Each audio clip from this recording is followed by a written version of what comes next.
Hello, everybody, and welcome to another edition of Brass Chat. My name is Paul Fisher, and I'm very, very pleased not just to welcome one special guest today, but I've got two for the price of one. How very exciting is that?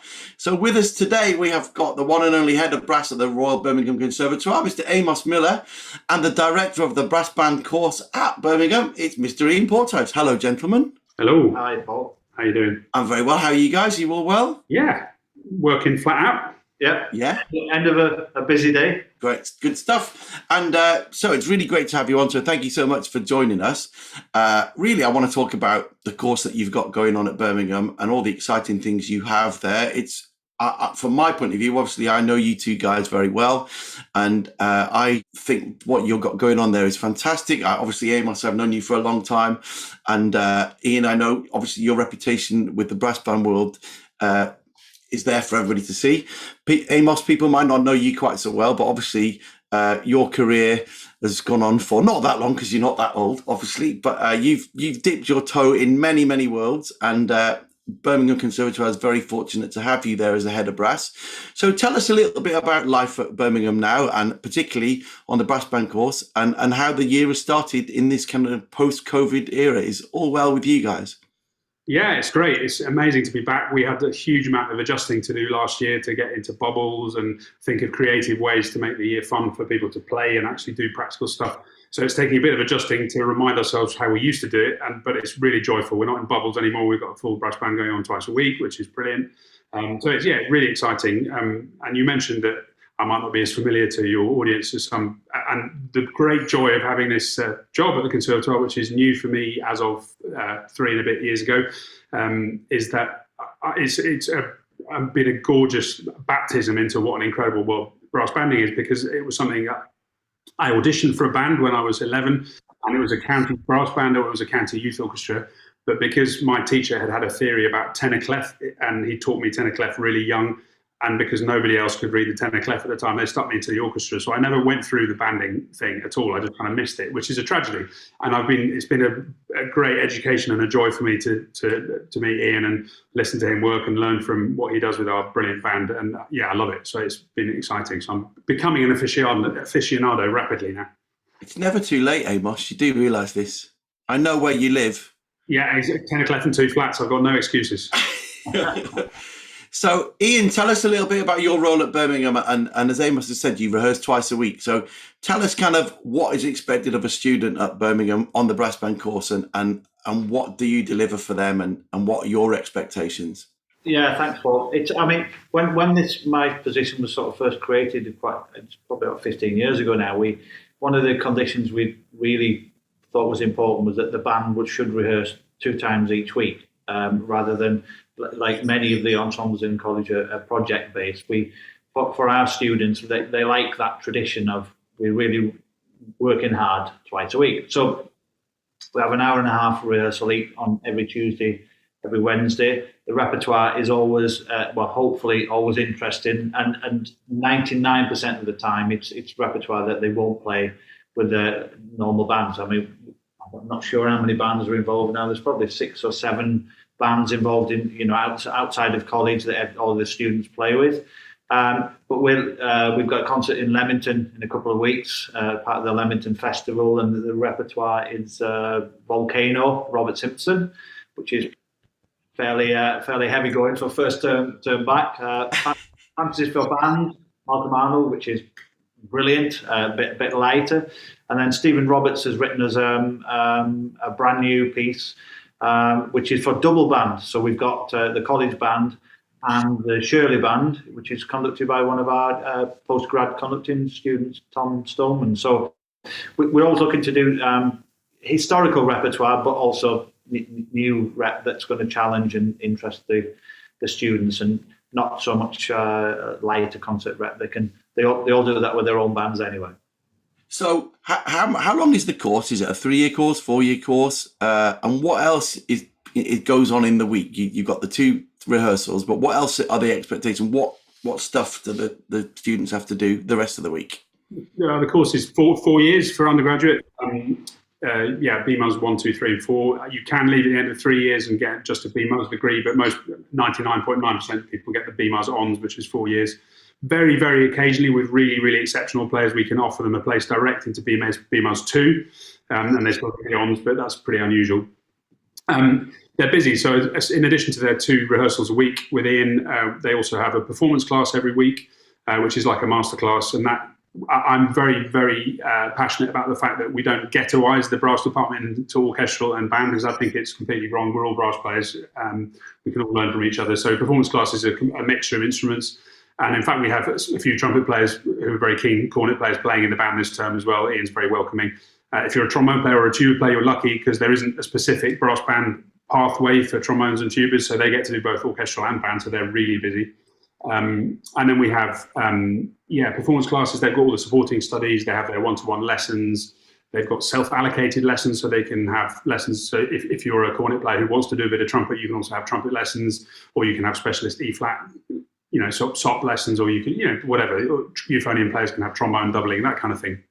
And we're really lucky that with the team of staff we've got, I can call on them to help with sectional stuff. So if I've got a particularly difficult part, I can palm the problem off to Matthew White, Helen Varley, and my cornet colleague Richard Marshall. So we're really looking at, as Amos said, it's a very inclusive feel in the college. I mean, we had a few vacancies in the cornet section, and Amos asked some of the trumpet players. We've actually got 4 fourth-year trumpet players, which they're really keen to play with the band. So that makes us feel really good that we're actually, we've got something that the senior students want to be involved with. So I think it's really important, as the 3 of us all know this already, but as a musician, you just cannot categorize yourself into any separate category. We have to wear so many different hats as a musician, so you just do what you're doing on that particular day. And an orchestral musician has to be whatever an orchestral musician's got to be on that particular day. And so I think more and more now, don't you agree that the brass band players can go any which way they want to? Look at all the fabulous orchestral players that we've got that came through the brass band system, the Fountains and the Cobbs and what have you. Quite a few people who, for example, with Zone 1 brass, quite a few people who come to, for example, I started at the Royal College, quite a few people who went as orchestral players and never played in a band before and have gone the other way and learning that. And I think, especially now, I don't know about you, Paul, but I remember when we left college, there were the senior players in the profession who would be saying, "Oh, it's not as good as it used to be, and it's difficult." And I don't want to be. I'm really glad I'm not leaving college now. It's really hard, and that's happened to every single generation. And I think because of COVID, and I think because of government arts policy and all that stuff, I think the level of doom is quite strong at the moment. And okay. I would really counteract that, because I think that the resources that are available and the adaptability of modern young musicians is never been better than it is now. People can do any style, they can do any genre, they're more flexible, they've got more ideas, there's fewer prejudices about the type of working that is acceptable or isn't. I mean, I remember when I left college, even working in the West End was regarded as being, well, that's only if you can't get a job with the LSO, it's a different world. And we're all had a massive reality check and realised that if you're earning money from anything to do with music, it's brilliant, and there's no judgment to that at all. So we're really trying to get players as versatile as possible, so when they leave, they've got the biggest kind of set of tools in their armoury to be able to be employed and be paid for doing what we love. I always get excited speaking to you. It's ridiculous. You're absolutely right, though, and I'm passionate about this. That when I was the same as you, with West End, what an incredible world that was. That we were never told, probably 20 years ago or more, I should say, that existed. And you got paid a lot more money for doing it. By the way, it's incredible. And also just to confirm what you're saying, that there is no doom and gloom. There shouldn't be, because actually there's lots of work out there in this post-COVID world. I think people are absolutely relishing the opportunity for performance again. So it's great. And brass playing never seems to be as popular as it is now, really. So that's fantastic. So futures, really, and education post the brass band course, and your ideas for pathways for your students that are on your course. I know that I'm involved with one of your students, Stephen, who's popped along to my band in Amersham and is doing a fine job on euphonium, and is that something that's really encouraged that with you guys, that you try and foresee for the students that they've got a career in front of them with regard to education? Yeah, and because I think, I mean, as cornet and tenor horn and even euphonium players, we know that those, the days where you could play in a brass band and get quite well paid or get a job, with the company that sponsored the band, those days have gone. Which in a lot of ways is actually good, because it means the players stay within the music industry, and for us to do that, teaching is a huge part of that. And I know a lot of the pedagogy courses at college just set everybody up for that. And what you're doing for our euphonium player at the moment is absolutely brilliant, because he knows that's just his future, and it's his way to keep doing what he loves every single day while playing at a really high level with a essentially an amateur brass band. And I think we're also trying to instill the fact that when we teach teaching, that actually learning how to teach properly and actively being somebody who teaches is something that actually improves your own playing.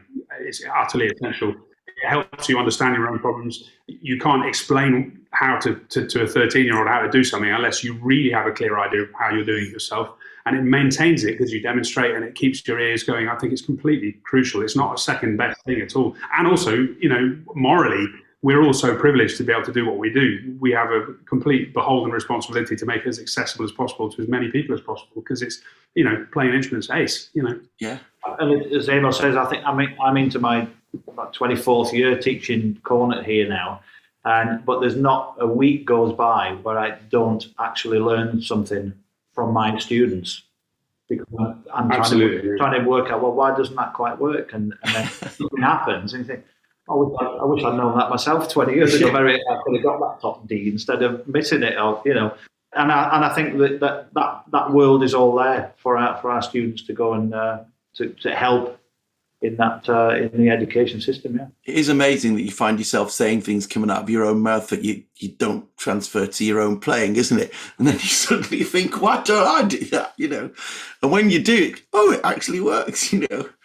But I think the teaching profession needs young, engaged, enthusiastic, inspirational musicians, and I think certainly that you guys can find those people on your course and send them out to brass band communities around the country. I think that's a really important thing that you guys can do. And I think the communities around the country really, really need those musicians to be there. On that one, I think if we look now to Birmingham Music Service, I mean, head of service is Stuart Burney, who was a tuba player here. And head of brass is Dave Taylor, who was an ex euphonium student here. And similar, Dave played with the Tredegar band while he was here, because we've got that connection with Tredegar as well. So, it's a perfect example of what's possible from studying here. Yeah. So I'm aware of the time of year. Where are we? We're in October. It must be coming up to audition season. And whether it's this year, next year, it's something that's a really interesting issue. What is the audition process at Birmingham? And, I know that we talk about stress in our performance and the ordeal of an audition. Could you tell us a little bit about what your expectations are? Amos, I know you very well, and I know that you care mostly about the students and the well-being of the students, and you want it to be a positive experience for people. Massively so. I mean, there's a huge thing bound up about it. I've just written a little article about it, which is in the current issue of British Bandsman, actually. Oh, wow. About tips for, the title I was given was Tips for Impressing in an Audition. And my first idea is actually, if you're trying to impress, that's probably the wrong idea, because we're genuinely not looking to be impressed by something flashy. We want to get to know you. And we've got a brilliant faculty piano player, Joe Seeley. The whole process, you come into the building, it's an incredibly friendly institution, from the people who are on the desk to the people who work in the cafe. It's a nice place to be. It should be a nice experience. You come and have a rehearsal with Joe, who's a brilliant piano player. You come, and the idea is it's a performance, and everybody has got, whatever level you're at, everybody's got something to say musically. So all I would say to anybody who wants to audition is come and enjoy yourself. We're both long in the tooth enough to be able to recognise potential. If you were the finished product when you turn up, there's no point coming to college. What we're interested in is enthusiasm and love of music, and just wanting and being up for it and having potential. You can be quite rough around the edges in terms of note getting, but I'm not that. I split more notes on a daily basis than most people, so I don't. No, you don't. I do. But perfection is something that nobody can ever achieve, and if we get bogged down in split notes being the be all and end of it, I think that's kind of the end of music for me. What I want to hear is somebody come in and just go for something, try and express themselves. And hopefully it'll be a fun experience. That's the intention, really. So what would they have to prepare? What does a cornet player or a tenor horn have to prepare when they come for an audition? Basically, you'd be asked to just bring 2 contrasting pieces, and there's no set pieces. Just play something you like. Don't try and second guess that they think, that I think, that we think, that you think you ought to play that. Just play something you actually like. 2 contrasting pieces. It doesn't have to be ridiculously flashy. Just something that you like playing and you enjoy. And then we'll ask you a few scales, and we'll give you a little bit of sight reading. And again, none of this is to try and trip you up. It's to find out what you can do, not what you can't do, and to work out, how everything's set up. And we might give you a little bit of a mini lesson. There might be a little mini masterclassy thing just to see how you would react to some teaching and all that kind of stuff. So, really nothing to panic about at all. I promise. I did. Sorry, Ian. As I said in this article I've just written, I think I did 16 professional orchestra auditions before I got one. I know what it's like to go in there and have shaky kneecaps and not play your best. And when I say play your best, the thing to remember is that your best is only your best at a given moment. It's not your best ever. That's what we all think. I must play my best. And actually your best is probably really good. But on Friday, November the 19th at 10:10, it might not be that good. So your best is just right now. That's all you can ever do. But don't put any more pressure on yourself than that. I think one of the really important parts of the audition is that right at the end we'll just have a chat and physically put the instrument down and just sit down and relax, and then that's when we sort of get a feel for, as Amos said, is this person really, really interested in music? That's what we want, because we as tutors we spend the most time with them of anybody in college, and 4 years is a long time if a student isn't engaged, and we can usually... And I mean, the teaching staff can sort anything out that's to do with what valve to press or how to get a note, but it's the personality we're interested in more than the proficiency at that level. Yeah. And isn't it interesting that as a musical career, I always say, 50% of what we do is about the notes, and the other 50%, in fact, probably at the most 50% is about the notes, and the rest is about who you are, isn't it? And being a nice person and buying a coffee and holding a door open for somebody, and those are the things that you guys are looking for, isn't it? The personality. Actually, we try, again, it doesn't have to be perfectly formed. It's just to be receptive. That's one of the things we try and train the students here, is how to present themselves well on a platform, how to announce their music, because we have a responsibility. If we want to have an audience in 10 years' time, we need to be communicating verbally as well as playing wise, and we need to be the sort of person who can open doors in a social situation, and that's part of the training here. Again, but you don't have to turn up as a BBC announcer when you arrive, So, do the guys do chamber, sort of brass chamber music as well? Are they encouraged to do lots of those sorts of activities? Very much. We have 21 groups currently. Wow. I was quite pleased with myself yesterday. We've got a tuba octet, and I just thought of the name for them, which is octubal. I'm a pleased one today with that. So we've got 20 or 21 groups, and they get coaching. Each group gets 2 or 3 hours coaching a term with VTs or me, and there's lots of performing opportunities. I mean, with my main playing hat is a chamber hat, so it's something that's really important to me. And I'm very keen for them to set up odd combination of instruments. I have a really good relationship with the composition department here, and last year we premiered 15 new bespoke pieces from composition students for odd combination of instruments, like 9 trumpets. So I'm really, really a fan of playing music, definitely, and also cross-pollination, but again, between the band course and the orchestral course. And Ian, how many places are that? Because we're all, one of the things that the brass band movement is very traditional about is how many people play in a band.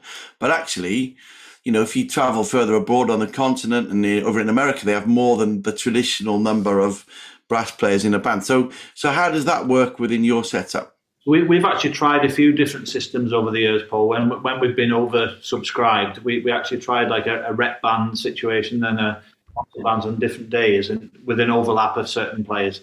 And I think it lasted about a term when I thought, we're not actually getting everybody's not getting as much out of this as we possibly could. So we actually just run one band. I don't know if it was last year or it must have been the year before when we were pre-COVID.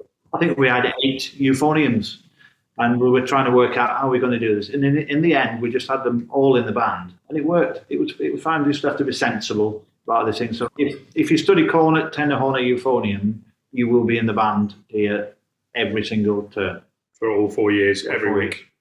And do you share the music around? So do they swap chairs in between? Yeah. Yeah, there's a rotation system every term. We rejig the band. We keep the cornets on cornet. We don't put them on horn or anything like that.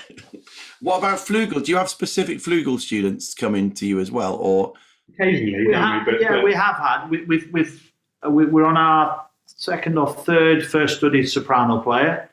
We have had first study flugel as well, but they will play cornet as well, so that the other cornet players get a chance to play flugel, or if there's a trumpet student wants to try flugel in the band. So it's constantly moving the band.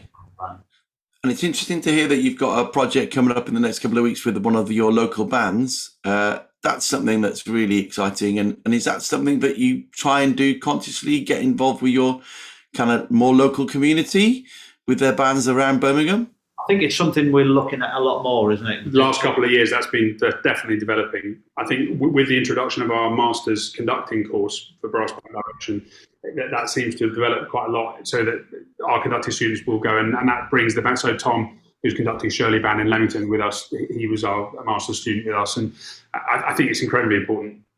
I mean, I think the other kind of community partnership that's really important is with youth. So with youth bands as well. So we've just at the end of November, we've got our first ever concert live with our youth band in residence, YB2K. They're amazing. So they're coming down from Leicestershire to come and play side by side with us. So what I'm hoping for them, it shows that a conservatoire is not an elitist institution. It's not untouchable. It's somewhere that, it's a really posh building and it's an amazing hall, but they're just as entitled to sit on that stage as anybody else. And for our students, it's developing their mentoring skills and their pedagogy and their ability to sort of, because I think that peer-to-peer learning thing is, we all remember the people we sat next to when we were kids, and that feeling of, oh my God, they're amazing. That I think is something I'm really keen to instill. We had a Brass Band England event at the Royal College at the weekend, and I had these little youngsters, and I had Rich Ward and Mike Poyser in this little junior brass group, And I've got a little grade 3 trombone player sitting next to Richard Ward and Mike Poyser on the other side of him playing tuba. It's like, Brilliant. You're never going to forget that. That's just wonderful. That's a year's progress in half an hour, isn't it? Absolutely. And so I gave him a lesson the next day. He said, oh, yeah, Richard told me this. He told me how to get my water out because he can't reach his water key. So, that's something I forgot to teach you then, But yeah. Yes. So I just, Anyway, never mind, not to worry. Well, I mean, it's been brilliant to chat about the whole brass band thing at Birmingham. I'd love to touch on your careers a little bit more, really. Ian, let's talk about your conducting. Obviously, we're in a brass band forum here, so you've had huge success recently. Obviously, congratulations with the wonderful performance of Tredegar at the national finals. It was really exciting. I was on my feet at the end. It was brilliant. Tell us a little bit about what you've got going on at Tredegar at the moment, then. Well, we're really busy at the moment. We've got a concert with this a band called Amos band in a couple of weeks, which that's if they're all over we've got a bit of a COVID outbreak at the moment. Well, three members, but that's not surprising after the Nationals weekend. But we've got a concert with yourselves. Then we're up at Brass in Concert in November. Then we've got a really exciting project. We're recording all of Bob Williams' brass band original work and some new arrangements by Paul Highmarsh and Phil Littlemore. So that takes us right up to Christmas. We're doing a session with James Fountain to finish off his solo CD that's coming up. So he's coming to do a class here on Friday this week. Great. And just in between that, I'll do some teaching. Great. And how about you, Amos? Are you managing to pick up your trombone much at the moment? I am a bit. It started to sort of rust over slightly this summer, but I am. The ballet are back in action, so I'm getting to go, and Croft for Romeo and Juliet last week, and a bit of Berlioz this week, and some contemporary stuff. Onyx is picking up. There's a few things, a bit of studio stuff. So I mean, this job takes most of my attention, but I'm being a bit more disciplined about practicing. I'm getting it out and trying to play every day and keep my chops in. So that's all. Yeah, no, it's good. There's plenty going on. I think it's really important just to touch back on something we said 10 minutes ago about our life as a brass player and as a professional is the teaching thing. I think we can all probably name 10 people on our fingers that don't have to teach. And they're probably the people that are in the studio all day long, every day. And 99.9% of us teach every single week, don't we? And it's important that students who are learning their instruments are aware that is the reality of what a life as a musician is, isn't it? Absolutely. But I would also say out of that 10 people who don't have to teach because they're in the studio all day, I would say probably 7 of them still teach anyway. Yes. It's something that I'm really passionate about currently. I don't know whether it's because it's the new term and, there is work available for people, young people, and I think there's a real opportunity to be inspired and and for you to inspire a future generation of people. I think that students at Birmingham are really, really lucky to have you guys on board, looking after them, looking out for them, and thinking about their future careers. So listen, thank you so much for chatting to us. It's been great. I hope I haven't missed anything. I think we've covered most of the course, and I wish you every success with all your ventures at Birmingham in the future, and look forward to seeing you both very soon. Brilliant. Thanks very much, Paul. Thanks for having us. Thanks, Paul. Bye, everybody.